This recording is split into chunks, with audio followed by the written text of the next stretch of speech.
vorrebbe dire che vede tutto, tutto quanto. Gli squali infelici che gli sfrecciano attorno a velocità illogiche, le persone divorate dai doveruncoli e dai problemi del lavoro e del tempo, gli amici laureati costretti a fare i camerieri in nero, quelli che se ne andranno via. Vede persino i pochi che sembrano avere le istruzioni per la vita e sorridono forte e si chiede cosa hanno loro che io non ho. A volte pensa di avere 2 organi interiori rotti, quello della decisione e quello del desiderio. Questo lo vorrebbe dire. E vorrebbe aggiungere che essere adulti è una minaccia. Essere adulti gli sembra la cosa più terribile. Vorrebbe dire che si trova al confine tra 2 mondi e che quello alle spalle è caldo e denso di magia, quello davanti difficile e vuoto. Chi mai farebbe un passo in quella direzione? Chi mai venderebbe il meglio delle sue giornate? Sa che queste cose in parte le pensa l'angoscia, eppure vorrebbe con tutto se stesso dirle ugualmente. E vorrebbe anche dire che siamo tanti, con lavori precari e mal pagati, una generazione che non parla e quando lo fa non viene ascoltata da nessuno, da un mondo che se ne frega e va nelle sue direzioni cieche, verso il profitto a tutti i costi, il caldo, le alluvioni, la depressione e l'ansia di tutti, zittite solo individualmente e per poco con benzodiazepine e terapeuti, verso l'erosione di ogni spazio vero in cui stare con gli altri. Ma forse è meglio non lanciarsi in invettive senza fine. Più di tutto vorrebbe dire che non ne può più lui, Luke, di tutta questa tensione. Più di tutto vorrebbe avere il diritto di soffrire ed esprimersi ed essere ascoltato e infine capito e lasciato in pace. Più di tutto vorrebbe essere perdonato per la sua debolezza. Avete ascoltato un brano tratto dal romanzo Festa con Casuario. A leggerlo come sempre il suo autore, Leonardo Sampietro. Sono Silvia Lucini e questo è Voce ai Libri, un podcast prodotto da Cora Media in collaborazione con Intesa San Paolo On Air. Per non perdere gli episodi di Voce ai Libri, clicca il tasto Segui e attiva la campanella. E se ti va, metti 5 stelline su Spotify.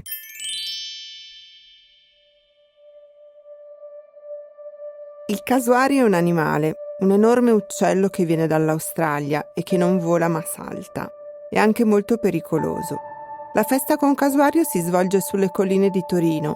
A organizzarla è Isa M., 20enne studentessa di lettere. Potrebbe essere una festa bellissima. Tutto congiura perché lo sia, il posto, gli alcolici, la compagnia. Se non fosse che Isa, abbinata a una bottiglia di vino che qualcuno ha lasciato in cucina, trova un biglietto con scritto che se entro l'una nessuno toccherà il casuario, che si trova nel giardino della casa dei vicini, Ezio, un amico del gruppo, morirà. Inizia così una specie di sconclusionata indagine dei ragazzi che sanno di questa minaccia, per capire chi ha scritto quel biglietto e come salvare Ezio. Leonardo, questo è il tuo primo romanzo e come sempre quando mi trovo davanti a un esordiente faccio la stessa domanda. Perché proprio questo libro? Questa è una domanda molto difficile.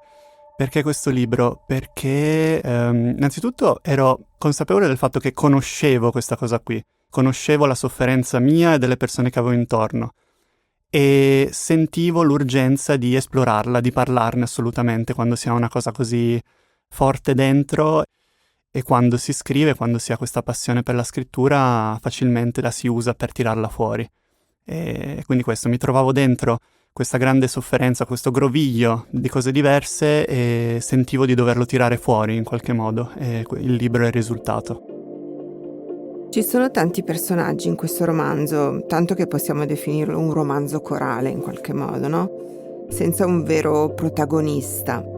E mi sembra che ognuno di loro si porti dietro un dolore, un'angoscia, nessuna delle quali però è evidente.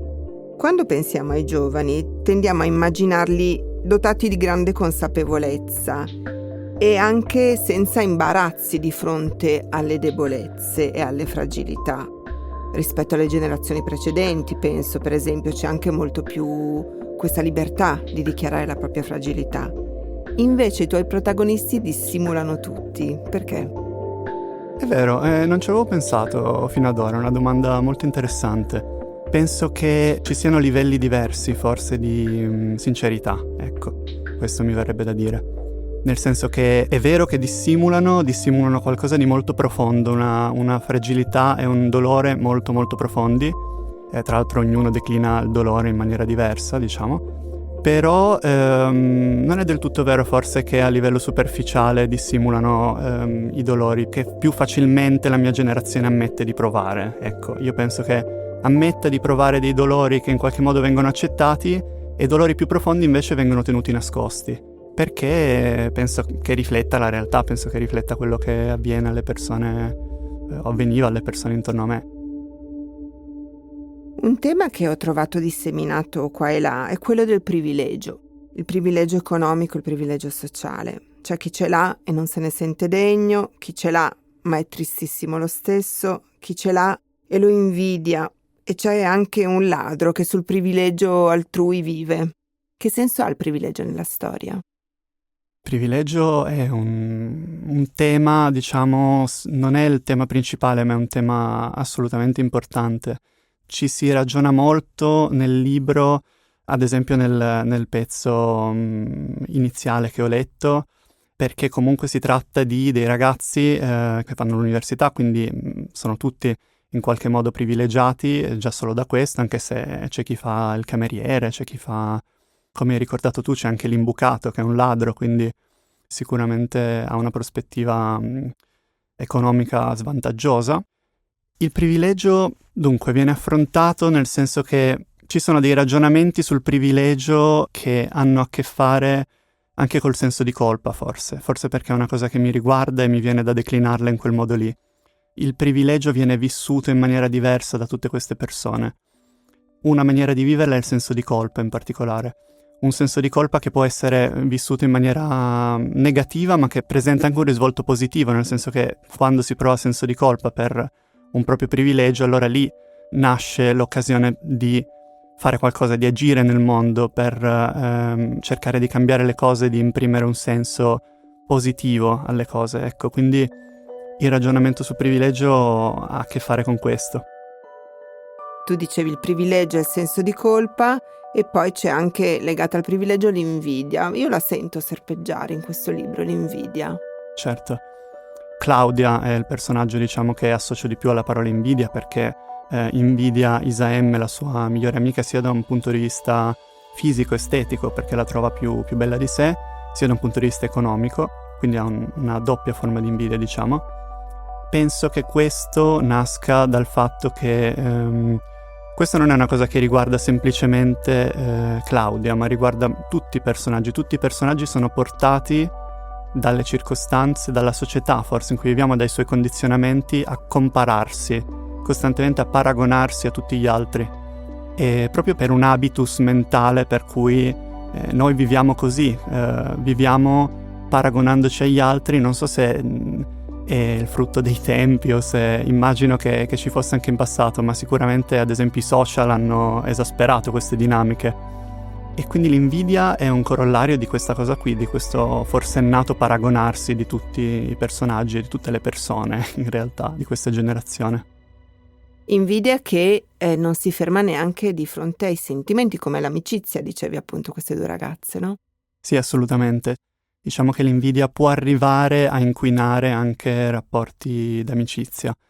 Può arrivare a inquinarli, ma non a distruggerli molto spesso, perché nel libro c'è un ragionamento anche su questo, sul fatto che una certa dose di inquinamento, di scoria, diciamo, è quasi ineliminabile dai rapporti umani, no? Ci sono delle macchie nei rapporti umani che però non pregiudicano la buona riuscita del rapporto e la nobiltà anche del rapporto, la purezza del rapporto umano. E nel caso di Claudia, ad esempio, c'è questa doppia invidia che però non pregiudica il fatto che la loro amicizia, quella tra Claudia e Isaemme, è un'amicizia meravigliosa, è una ben riuscita amicizia tra due migliori amiche. E il fatto che ci siano delle cose nascoste, delle cose non dette che potrebbero pregiudicare l'amicizia, non la annulla in nessun modo, perché c'è una patina sopra di bene che si vogliono queste due amiche, ecco. E veniamo forse al vero protagonista del romanzo, questo Casuario, una presenza esotica, misteriosa, terrorizzante, che nella storia diventa un'occasione. Nel suo essere così impenetrabile anche quest'occhio vitreo, questo sguardo così veramente misterioso, il Casuario è anche la cosa più vera e concreta che c'è in tutta la storia, secondo me. Che cos'è per te il casuario? Il casuario mi sono reso conto che può essere un simbolo molto potente. Ecco, io l'ho scelto anche perché lo fosse, no? Perché fosse un simbolo molto potente, mi affascinava il fatto che lo potesse essere. Però la verità è che io non l'ho scelto per questo, non rappresenta questo per me, non rappresenta un simbolo che può essere riempito da cose diverse, come magari mi è stato detto dal futuro, no? Da questo futuro minaccioso, oppure un rito di iniziazione, oppure la realtà, per l'appunto, una cosa realissima, no? Io in realtà ho scelto il casuario per un motivo preciso. Uno, diciamo, più di trama. Può essere anche un deludente sentirmelo dire, forse, però il casuario è un espediente, prima di tutto, no? È qualcosa che fa funzionare la trama, è qualcosa di pericoloso che attende tutti questi personaggi e che quindi crea tensione. Però il vero motivo per cui ho messo il casuario e il cosa rappresenta per me, il casuario rappresenta una crisi, rappresenta quell'elemento straordinario che interviene nelle nostre vite a un certo momento, può essere qualsiasi cosa, può essere una valanga, un terremoto, un'alluvione, una guerra perfino, ma questi sono esempi, diciamo, giganteschi, ce ne sono di molto più piccoli, anche se di molto impattanti sulla nostra vita, come, non so, lasciarci con una persona con cui stiamo da 10 anni. E tutti questi eventi sono casuari a loro modo, sono degli eventi straordinari che intervengono nella nostra vita e ci costringono a fare i conti con ciò che siamo, sotto sotto, con ciò che siamo autenticamente. Mi piace molto usare questa parola, anche se mi rendo conto che è pericolosa. E quindi ci costringe, sì, il casuario a fare i conti con la nostra autenticità, a far venire fuori delle cose che normalmente nella vita di tutti i giorni non vengono fuori. Tu hai detto che non ti piace appunto riempire questo casuario, questo animale, di simboli, e hai citato nello specifico un rito di iniziazione, ma a me è sembrato tantissimo un rito di iniziazione, per cui ti farò una domanda. Perché proprio pensando alla richiesta del biglietto che innesca tutta la vicenda, a me è venuto in mente un rito di passaggio, no? Di quelli tribali, una prova di coraggio, quelli che a una certa età i ragazzi devono superare in certe culture. Che rapporto hanno secondo te i ventenni, categoria alla quale appartieni ancora per poco, con il coraggio? Il coraggio. Il coraggio è qualcosa di assolutamente necessario per poter affrontare il casuario, naturalmente, e per poter affrontare tutti i casuari della nostra vita. I ventenni, a cui appartengo ancora per poco, è molto difficile, diciamo, parlarne come di una categoria omogenea, ecco. Però posso parlarne, diciamo, dalla mia piccola bolla, delle persone che conosco e che ho conosciuto. I ventenni hanno molto, molto coraggio, secondo me. Hanno coraggio perché già solo vivere, affrontare il nostro mondo lo richiede coraggio. Molto spesso questo coraggio viene disinnescato all'interno del nostro mondo da vari meccanismi, da quelli più grandi, diciamo, se fossi un pochino complottista potrei metterla così. Però io credo che abbiano moltissimo coraggio i ventenni da usare, e io penso che spesso il discorso pubblico sia molto negativo, ma non sono io a pensarlo, è abbastanza evidente verso le giovani generazioni e verso i ventenni, no? Che il discorso pubblico difficilmente riconosca il coraggio dei giovani.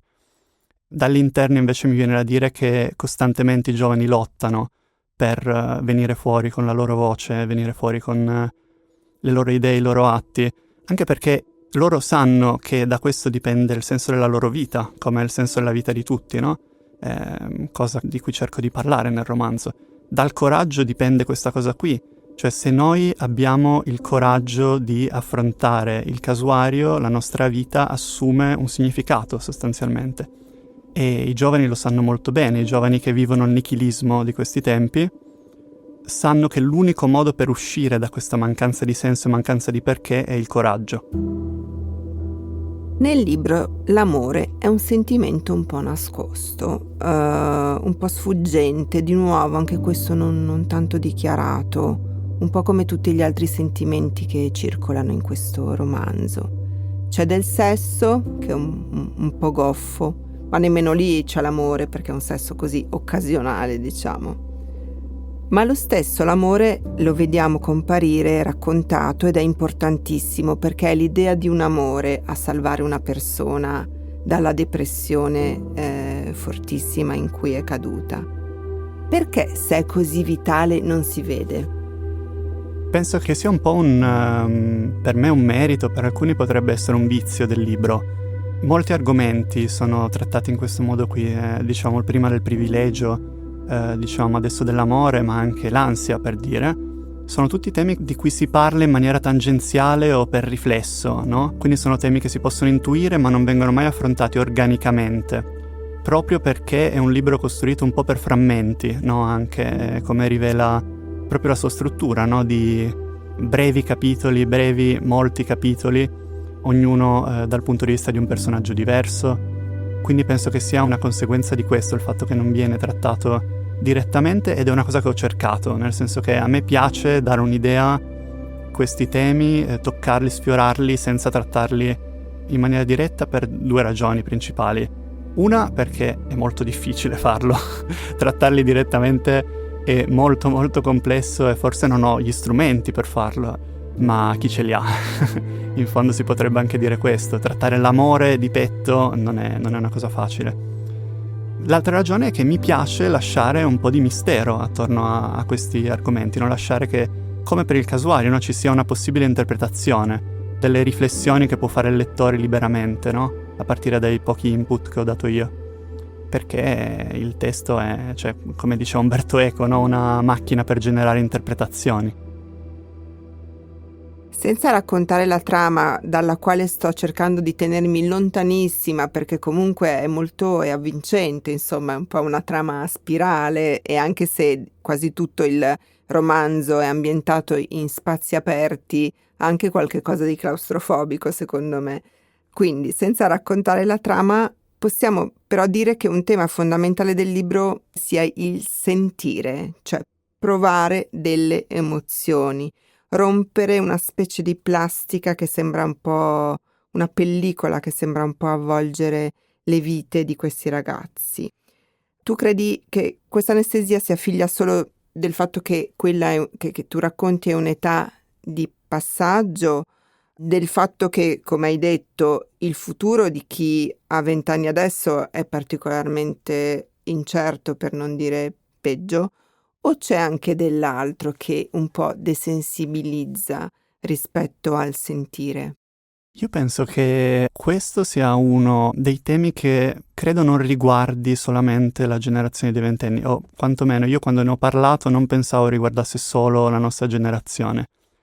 Quindi in realtà sposterei un po' l'inquadratura e direi che questa questione dell'autenticità di cui parlavo prima, e quindi del sentire, no? Sentire autenticamente qualcosa, questo velo dell'ordinario in cui viviamo immersi tutti, no? Che poi a un certo momento cade quando ci troviamo di fronte a un'emergenza. E io penso che riguardi tutti, in ogni epoca forse, e penso che abbia a che fare con la condizione umana sostanzialmente.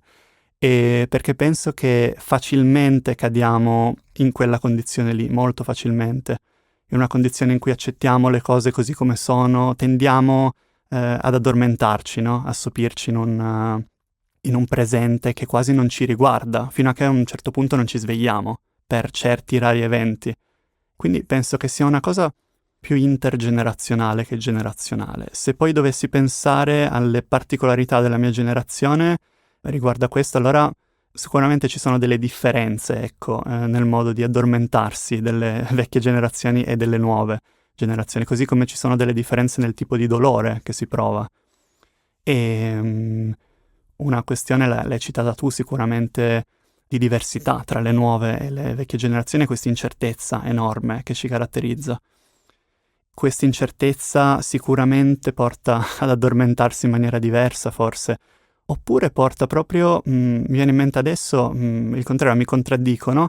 Porta proprio a svegliarsi forse a un certo punto questo tipo di incertezza, perché porta a un dolore tale, a una mancanza di senso, per cui le cose a un certo punto esplodono e c'è bisogno di un'azione coraggiosa, c'è bisogno di indicare una via, di trovare una strada. Quindi questo potrebbe essere, sì, quasi una cosa positiva del presente, il fatto di esasperarci. Una visione ottimistica. Ok. Sempre senza svelare la trama, diciamo che c'è una persona molto anziana che a un certo punto fa un gesto fondamentale per l'evoluzione della storia. È un caso, un divertimento? Che cos'è il fatto che sia questa ultra novantenne a fare questa cosa che non diremo? Difficile parlarne senza dire, ma è uno dei personaggi che mi sono divertito di più a scrivere. È venuto dal nulla come personaggio, nel senso che non era programmato, ho sentito che dovevo inserirlo a un certo punto nella narrazione ed è stata una buona idea perché mi sono molto divertito a scriverlo. Quello che fa lo fa per sicuramente un divertimento, certo, però è anche molto funzionale alla storia ed è anche molto, credo, di nuovo abbastanza simbolicamente potente, anche se di nuovo è importante che il simbolo non sia pieno, no? Che ognuno possa dire qualcosa di suo a riguardo. Quindi in realtà mi taccio sul tema. È importante che io non dia, per citare di nuovo Umberto Eco, lo scrittore dopo aver scritto il libro dovrebbe morire. Così non può dare nessuna interpretazione, sono tutti tranquilli nel darle loro e non influenzati. Forse è così che dovrebbe essere la narrativa. Senti Leonardo, il tuo romanzo sta andando molto bene, è stato acquistato all'estero, è in via di traduzione in diversi paesi.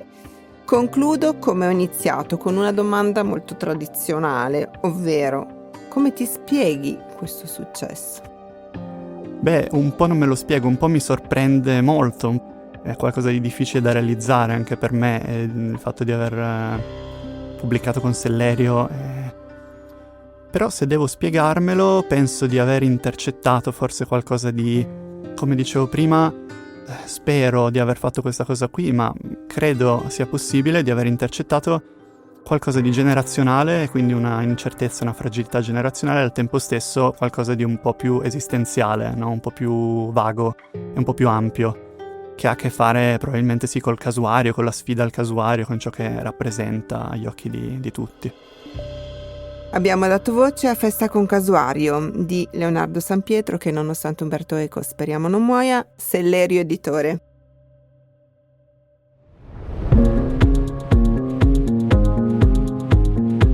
Voce ai Libri è un podcast di Cora News prodotto da Cora Media in collaborazione con Intesa San Paolo On Air. È scritto da Silvia Nuccini. La cura editoriale di Francesca Milano. In redazione Ilaria Ferraresi. Il sound design è a cura di Aurora Ricci. Il project manager è Marco Paltrinieri. Il producer è Alex Peverengo. Coordinamento post-produzione di Matteo Scelsa. I fonici di studio sono Luca Possi e Lucrezia Marcelli.